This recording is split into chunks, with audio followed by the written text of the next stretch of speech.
Welcome back to JinnZaar. Tonight, we open the second chapter of a global archive into the forbidden arts of Africa and South America. In the last episode, we uncovered the terrifying distortions of the human heart in the pursuit of desire. Tonight, we descend into the darker, more calculated corner of the human psyche. Tonight, we open the vault of greed. We are going to witness what happens when humans refuse to accept the natural limit of their destiny, when the hunger for millions, for absolute authority, and for the destruction of financial rival drives them to sign contract with the ancient, unseen entities of the dark. Before we begin our examination of these forbidden accounts, remember that this channel is collaborative archive. If you have experienced a real, unexplainable encounter with the supernatural, there are three ways you can document it with us tonight. First, you can join me live right now by clicking the StreamYard link pinned at the very top of the live chat. Come live and share your voice directly with your global audience. Second, you can WhatsApp us a voice note. Our official WhatsApp number is listed in the description below. Third, if you prefer to write your experience down in detail, you can email it directly to our email address. If you haven't subscribed to JinnZaar yet, please hit the subscribe button right now. Turn on the bell icon and join our official WhatsApp channel using the link to ensure you never miss our midnight deep dives. Tonight, we must begin with absolute sobriety. The four practices we are breaking down: Santa Muerte Pacts, the Ganga Cauldron, Juju Wealth Magic, and Crossroad Sabotage are strictly prohibited and condemned by every righteous spiritual doctrine on earth.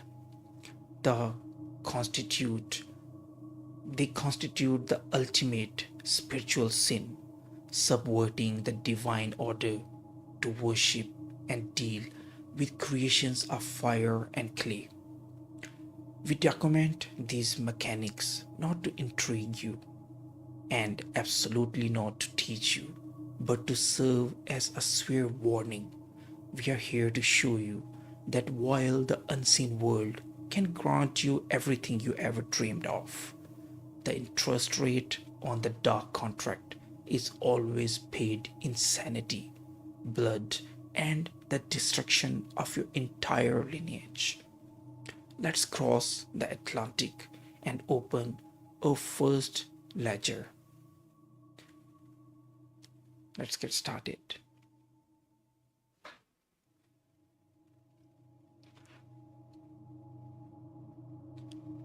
In the borderlands of Mexico and across Central America, there is a shadow faith that has grown rapidly within the dark underworld of cartels, smugglers, and desperate entrepreneurs. It is the worship and invocation of Nuestra Señora de la Santa Muerte, Our Lady of the Holy Death. While many ordinary people pray her like her folk image for basic protection, the forbidden occult side of this practice involves making a literal, binding blood contract for sudden wealth, absolute power, and immunity from the law. The performance of a former wealth pact with Santa Muerte is highly methodical and leaves no room for hesitation. The practitioner constructs a hidden altar in a room with no windows, painted entirely black. At the center of the altar sits a life-sized statue of the skeletal saint, draped in heavy black or gold silk robes, holding a scythe in one hand and a global sphere in the other. To activate the wealth contract, the room must smell of vice and sacrifice. The altar is packed with expensive offering, open bottles of high-proof tequila, premium hand-rolled cigars that are lit and left to smoke in the dark, piles of fresh earth from the courthouse or a bank doorway, and a dark beeswax candles. The practitioner cut their own palm with a clean blade, letting their fresh blood drip directly over the skeletal hand of the statue or onto a written contract containing their demands. They chant specific, heavy prayers, pledging their ultimate devotion and promising a specific trade, sometime their own lifespan, or worse, the life of their firstborn child, in exchange with immediate, uninhibited financial dominion. To see how this operates in reality, we look at the documented account of a man named Hector. Hector was a filling mechanic who he owed hundreds of thousands of dollars to ruthless loan sharks. Facing absolute ruin, he was introduced to a dark sorcerer in the slums who initiated him into the wealth pact of Santa Muerte. Hector built a black velvet altar, spilled his blood, lit the premium cigars, and signed his name to the contract.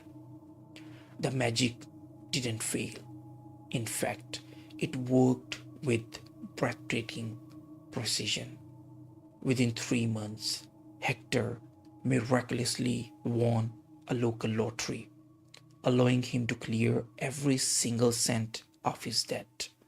He brought his he brought down his rivals, expanded he expanded his business into a massive automotive empire, and began laundering money for the high-profile clients.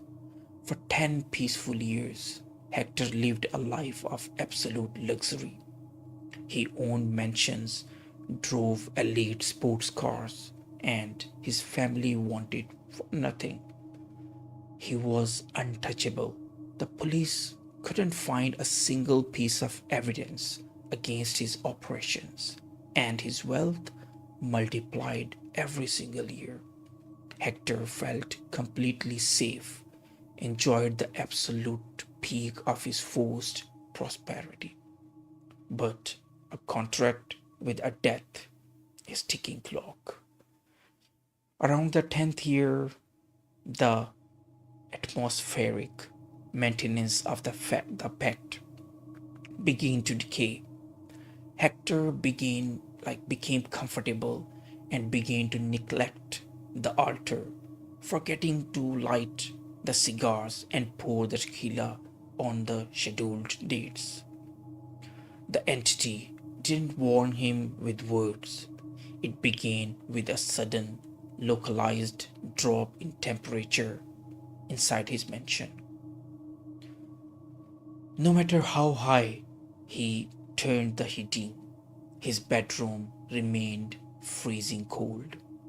And then, the visual hallucinating started.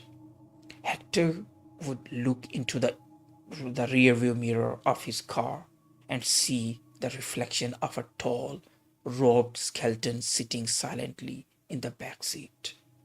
When he turned around, the seat was empty, but the leather would smell strongly of cheap tobacco and old graves. Then the true price was demanded. One evening, Hector's youngest daughter, a perfectly healthy 8 years old girl, suddenly went stiff while sitting at the diner's table. Her eyes rolled completely back into her head, showing only the whites. She stood up, her movements completely mechanical and rigid, walked over to Hector and breathed a cold, freezing gust of air directly onto his face. She spoke in a deep, hollow, scraping voice that physically shook the plates on the table. The voice said, 10 years of gold have passed. The paper has dried. Tonight, I take my interest. The girl collapsed to the floor. By the time the ambulance arrived, her heart had simply stopped beating, with medical doctors completely unable to find a cause of death. The horror broke Hector's mind. He ran to his secret altar room to destroy the statue. But when he opened the door, the room was filled with thick, suffocating smoke. The skeletal statue was staring directly at the door, its carved eyes glowing with a faint, malevolent red light. Hector was found next morning by his staff, hanging from the ceiling of the altar room, his face twisted in absolute terror. His entire business empire collapsed into bankruptcy within a month due to sudden legal seizure. You cannot use the saint of death to build your kingdom, but remember that whatever she lends you, the wealth or whatever, she only lends you so she can watch you weep when she tears it away.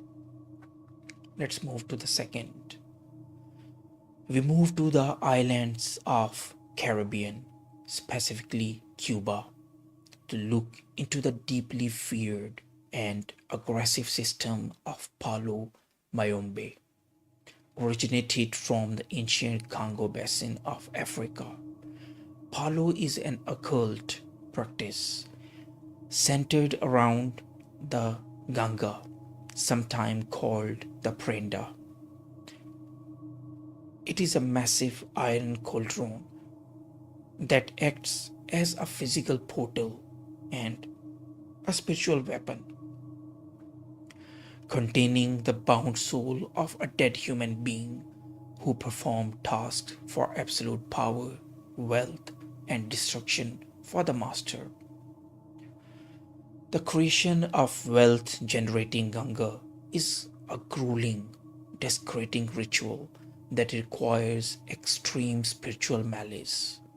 The practitioner, known as Palero, must visit a cemetery at midnight. They locate a grave of a violent person or a criminal and perform a ritual to communicate with a dead spirit, offering tobacco and liquor to buy the spirit's compliance. Then they physically dig up the grave, extracting specific bones, usually the skull, the finger bones, or the long bones of arms or legs. These bones, known as fumbe, are brought back to the practitioner's dark workspace and placed inside a heavy iron cauldron. The sorcerer fills the cauldron with cemetery dirt, heavy metal railroad spikes, long knives, rusted chains, poisonous insects, and branches from specific sacred trees known as palos that hold violent chemical spirit or elemental spirit. To seal the pact and awaken the cauldron, The Plero must sacrifice a black rooster or a goat, pouring the warm, fresh blood directly over the bones and the metal spikes while chanting in an ancient dialect. The spirit of the dead criminal is now violently bound to the iron cauldron. As long as the master feeds it blood, the spirit will manipulate the minds of the bosses, judges, and the business partners to bring the master absolute financial dominance and political power. Let's look at the experience of an ambitious corporate executive named Alejandro. Alejandro was stuck in middle management, constantly bypassed for promotion, driven by a ruthless desire for status. He sought out to a high-ranking Palero in the coastal town and commissioned a wealth ganga. He kept the heavy iron cauldron hidden in a padlocked room in his basement. The ritual worked flawlessly. Within a year, Alejandro's superior inexplicably resigned or suffered a sudden death, clearing the path for him. Within 8 years, Alejandro rose to become the chief executive of a multi-million-dollar shipping firm. He was wealthy beyond imagination, powerful, and deeply feared by everyone in his industry. He enjoyed every single moment of his corporate dominance, taking luxury vacations and expanding his investments, fully aware that the iron cauldron in his basement was the source of his success. He fed the cauldron fresh blood every 3 months, keeping the dead spirit satisfied. But after 8 years of absolute luxury, Alejandro traveled abroad for an extended period, missing 2 consecutive feeding cycles.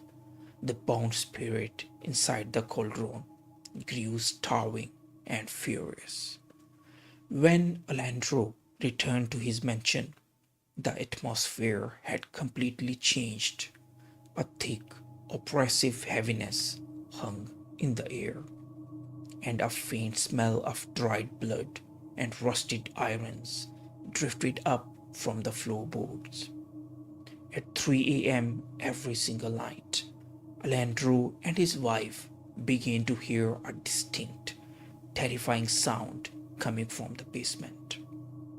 A heavy, metallic rattling of iron chains being dropped across the concrete floor, accompanied by a low, angry scratching sounds against the padlocked door. One night, Alejandro's wife woke up screaming. She pointed toward the corner of the bedroom. Standing in the shadows was a tall, skeletal figure covered in graveyard dirt, its eyes completely hollow, with rusted iron chains wrapped tightly around his the fractured arms. The entity was staring at Alejandro, mimicking the motion of throat being slit. Alejandro ran down to the basement with a blade to perform an emergency animal sacrifice to appease the cauldron. But the moment he unlocked the door, a violent, unnatural force threw him back against the wall. The iron cauldron had physically split open down to the center, and the human bones inside were charred black. The spirit had broken its chains. Alejandro's body instantly began to deteriorate. Within 48 hours, he was stricken by a rare, aggressive bone wasting disease that completely baffled his private doctors. His bones became incredibly brittle, fracturing under the mere weight of his own body. He spent his final weeks paralyzed in a hospital bed, screaming that a dead man with iron chains was standing over him, breaking his limbs one by one in the dark. He died in absolute agony, and his family fled the mansion, leaving the house to sit abandoned and cursed to this day. Never bind the never bind the dead to fight your financial wars, because when the iron breaks, the dead will use your own bones to build their cage.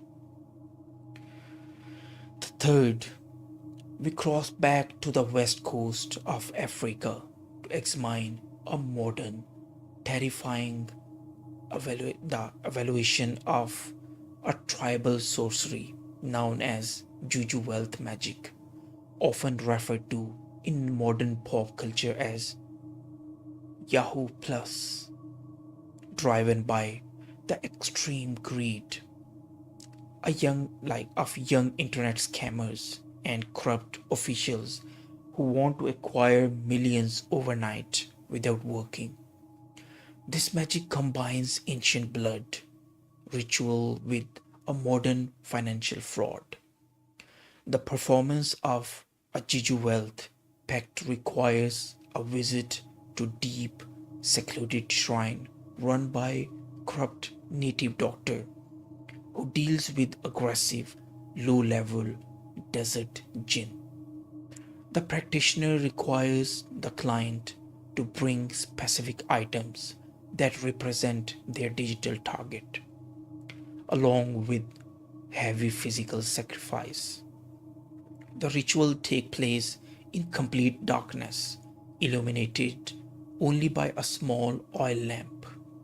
The native doctor constructs a powerful charm, a juju packet, using animal skin, dried chameleon eyes to make a client invisible to the law, probably, and specialized roots.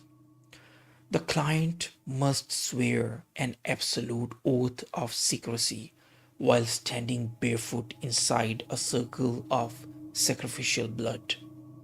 In the absolute darkness, variations of this magic, the jinn demands a spiritual trade.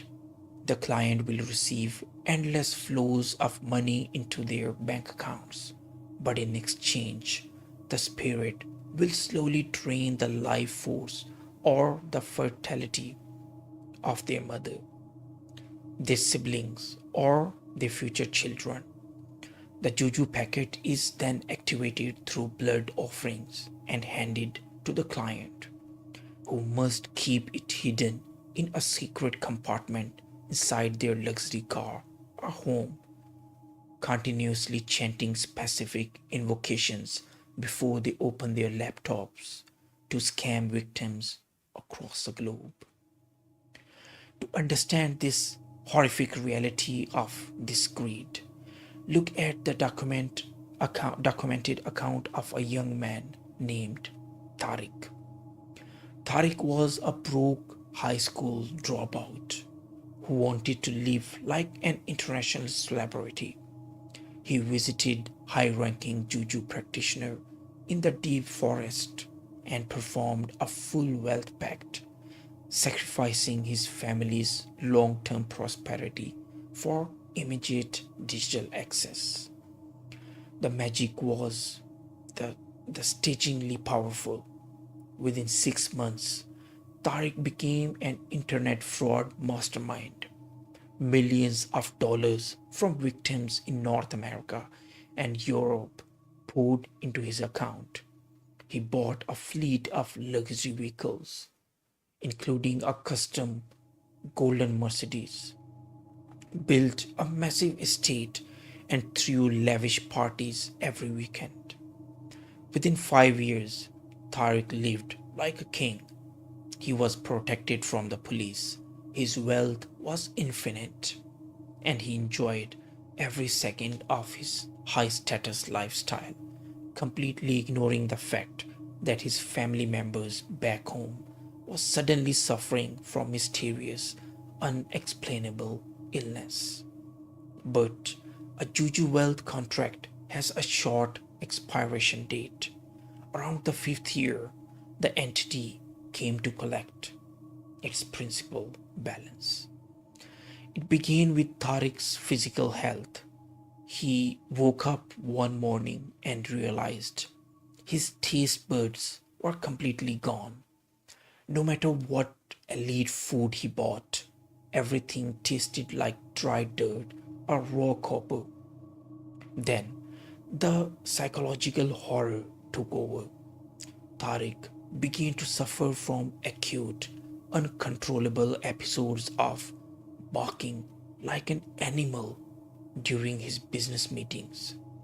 His body would go stiff, his jaw would lock, and he would let out loud, guttural, dog like growls that he couldn't stop.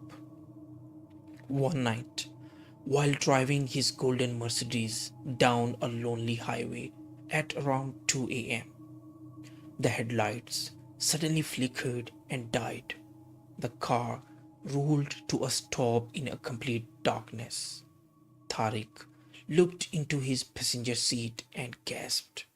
Sitting next to him was a terrifying, hairless creature with elongated limbs and burning sulfur yellow eyes. The low-level jinn bounced to his wealth packet. The creature leaned over and sunk its long claws directly into Tariq's chest, not drawing blood. Excuse me, not drawing blood, but pulling his actual spiritual energy out of his lungs. Tariq was found the next morning inside his locked car, parked on a side of the road. He was completely alive, but his mind was totally gone. He was catatonic, crawling on all fours inside the luxury vehicle, barking at the windows, unable to recognize his own name. His bank accounts were mysteriously frozen by international task forces, and the very next day, leaving his family completely bankrupt and unable to afford his medical care. Tariq spends his remaining days locked in a psychiatric ward, staring at his hands, realizing too late that when you use the dark spirit to steal from others, the devil will eventually steal your humanity at the final fee.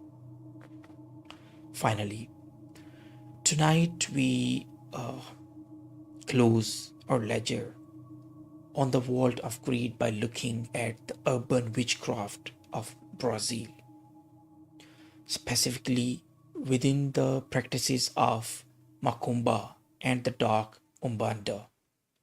This is crossroad sabotage, a circulated form of spiritual obstruction used by greedy store owners, restaurant managers, and entrepreneurs who refuse to compete honestly. Instead of improving their own business, they hire a witch to completely kill the livelihood of their successful rivals. The mechanics of the crossroad sabotage are highly visual and are designed to place a spiritual blockade around a specific physical location.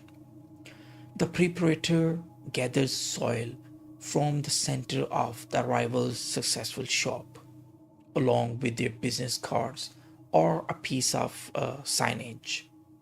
The witch takes these items to a major L shape or a T junction crossroad at midnight on a moonless night. They lay out a dark black cloth on the asphalt. Upon this cloth, They place a handmade wax doll representing the rival business owner, piercing with dozens of black pins. They surround the doll with rotten, decaying meat covered in flies, black candles, and sulfur powder. The witch chants heavy invocations to the Sudi Duos Cabezas, the two-headed spirit of the crossroad, asking the entity to cast a thick spiritual glamour or illusion over the rival's storefront. Once the ritual is completed and the candles burn down, a dark spirit is stationed at the rival's door. To anyone walking past, the successful shop will suddenly look dark, empty, or completely abandoned, even when the lights are on. If customers do walk in, the spirit manipulates their senses, making the clean shop smell like dead animal, driving them away instantly and forcing them to spend their money at the client's shop instead. Let's look at the final account tonight. The story of a boutique owner named Juliana. Juliana ran a fashion store that was failing, while a beautiful boutique across the street, run by a woman named Valeria, was constantly packed with high-end clients. Consumed by bitter greed, Juliana paid a powerful practitioner to execute a full crossroad sabotage curse on Valeria's business. The sabotage worked beautifully. Within 2 weeks, Valeria's elite clients completely stopped showing up. People walking down the street wouldn't look past Valeria's brightly lit windows as if the shop didn't exist. Inside, customers complained of a sudden, nauseating smell of rotting meat that the cleaner could never eliminate. Within a year, Valeria went completely bankrupt and had to sell her inventory for pennies. Juliana bought up that entire stock, expanded her own store, and for 6 years she ran the most successful boutique in the city. She made millions, traveled the world, and enjoyed absolute retail dominance, completely proud of her dog shortcut. But leaving negative energy at a public crossroad creates a heavy spiritual backflow if it is left active for too long. After 6 years of absolute wealth, the city underwent major road construction, completely digged up and destroying the exact crossroad where Juliana's ritual had been buried years ago. The disruption unchained the spirit of obstruction and because Valeria's shop was long gone, the entity turned around and walked straight into Juliana's own home. It started inside her house. Juliana woke up one morning and found that every single mirror in her mansion had spontaneously cracked the center down the center overnight. Then her boutique began to experience a backflow. The beautiful silk dresses on her racks began to spontaneously rot, developing thick black mold within hours of being unpacked. Her wealthy customers started walking out, complaining that Juliana's face looked distorted and terrifying under the shop lights, and as if she was corpse. One evening, while auditing her accounts alone inside her empty boutique at midnight, the front door suddenly flew open, even though they were locked from the inside. A freezing, foul smelling wind rushed through the aisles. Juliana looked toward the entrance and saw a massive shadow figure with two distinct, twisted head standing in the doorway, blocked the exit. The entity walked toward her, its footsteps sounding like heavy boots on asphalt, and slammed its cold hands onto her desk. Juliana suffered a massive, debilitating, debilitating stroke on the spot. She survived, but she was left completely paralyzed on the right side of her body, unable to speak or walk. Her boutique went completely bankrupt within 6 months to pay for her medical debts. Today, she sits in a wheelchair in a small damp apartment, looking out at the windows of the busy street, completely ruined, watching other businesses succeed while she is trapped inside her own silent body. The prosperity is built on honest ground. When you use the crossroad to block someone else's path, you ensure your own journey ends in dead end of absolute ruin.